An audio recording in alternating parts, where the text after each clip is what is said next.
मैं प्रांशी राठौर और आप देख रही हैं नेक्स्ट 9 न्यूज। महाराष्ट्र के सियासी संकट से आप सभी बखूबी वाकिफ हैं। जैसा कि आप जानते ही हैं कि महाराष्ट्र में शिवसेना के प्रमुख, शिवसेना के मालिक उद्धव ठाकरे संग बगावत कर बैठे उन्हीं की पार्टी के 40 विधायक, और आज वह 40 बागी विधायक उन्हें कड़ी चुनौतियां देते हुए दिखाई दे रहे हैं। राज्य में बीजेपी के समर्थन से अपनी सरकार चला रहे हैं मुख्यमंत्री एकनाथ शिंदे, और दूसरी ही तरफ सुप्रीम कोर्ट में अभी सुनवाई जारी है 16 विधायकों की अयोग्यता पर। 29 नवंबर के दिन अगली सुनवाई होने वाली है और देखना दिलचस्प होगा कि आखिरकार सुप्रीम कोर्ट क्या कुछ फैसला सुनाता है। क्या वाकई में यहाँ पर 16 विधायकों की यहाँ अयोग्यता के पक्ष में फैसला सुनाया जाएगा या फिर विपक्ष में फैसला सुनाया जाएगा, ये वक्त के साथ साथ पता चलेगा। लेकिन दूसरी ही तरफ यहाँ पर उद्धव ठाकरे भी तमाम बड़ी चुनौतियां देते हुए दिखाई दे रहे हैं एकनाथ शिंदे और देवेंद्र फडणवीस को।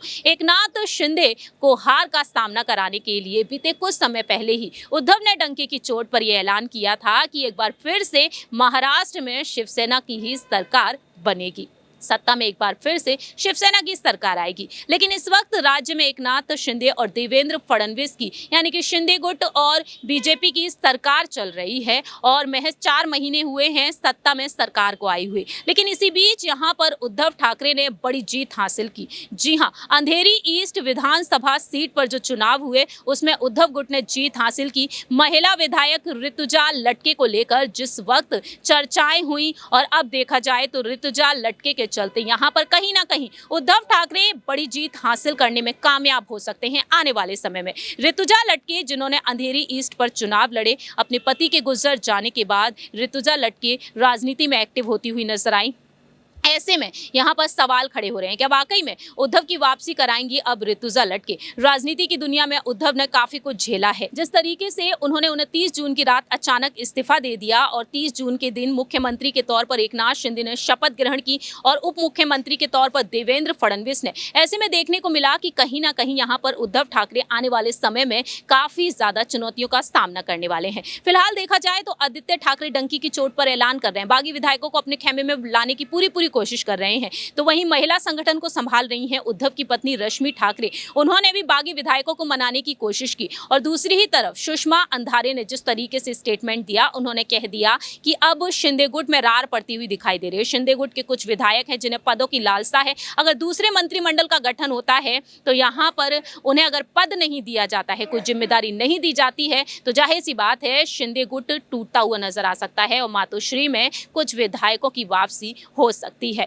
वहीं दूसरी ही तरफ अजीत पवार ने साफ तौर पर कह दिया कि अब ये सरकार 6 महीने के बाद को लेकर जिस तरीके से दावे किए जा रहे थे कि 6 महीने में ये सरकार गिर जाएगी, लेकिन इसी बीच उन्होंने कह दिया कि कहीं ना कहीं अधिवेशन की जो बैठक हुई, उन्होंने कह दिया कि जब अधिवेशन हुआ है तब तक सरकार गिरी है। साफ तौर पर अजीत पवार ने कह दिया मंत्रिमंडल का विस्तार ना होना और उसमें किसी को बड़ा पद ना दिए जाने पर यहाँ पर सरकार गिर सकती है। साथ ही साथ उन्होंने यहाँ पर यह भी कह दिया कि जिस तरीके से यहाँ पर चुनाव आयोग ने अपना फैसला सुनाया, अब सुप्रीम कोर्ट अपना फैसला शिंदे गुट के खिलाफ सुनाता है तो कहीं ना कहीं सरकार गिर सकती है। तो ऐसे में देखा जाए उद्धव के लिए यहाँ पर बड़ी चुनौतियां तो खड़ी हुई हैं, लेकिन कहीं ना कहीं उद्धव की राजनीति में एक तगड़ी धमाकेदार एंट्री होती हुई दिखाई दे सकती है। जाते जाते आपको जानकारी देना चाहेंगे, ऋतुजा लटके जिन्होंने 19 राउंड के वोटों की गिनती के बाद ऋतुजा को 66,247 वोट मिले, और दिलचस्प बात यह रही कि दूसरे नंबर पर कोई भी कैंडिडेट